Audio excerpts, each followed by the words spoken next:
वजीर आला मरियम नवाज ने पंजाब के देही स्कूलों में 5000 नए क्लासरूम्स बनाने की मंजूरी दे दी है।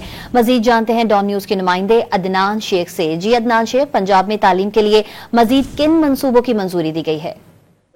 आज बिल्कुल स्कूल एजुकेशन डिपार्टमेंट से मुतल्लिक अमूर का तफसीली जायजा इजलास के खिताब के दौरान मरियम नवाज ने क्या कहना था कि पंजाब के PSRP स्कूलों में 5000 नए क्लासरूम्स बनाने की मंजूरी दे दी गई है, जबकि तलबा की लर्निंग कैपेसिटी बढ़ाने के लिए नई मॉडर्न लैब कायम की जाएंगी। इजलास में स्कूलों की तामीर और मरम्मत के लिए रिवॉल्विंग फंड्स कायम करने की तजवीज पर भी इत्तफाक कर लिया गया है, जबकि तलबा में मुतालिक अदद के फरोग के लिए सरकारी स्कूलों में मोबाइल बस लाइब्रेरी प्रोजेक्ट लॉन्च करने पर भी गौर किया जाएगा।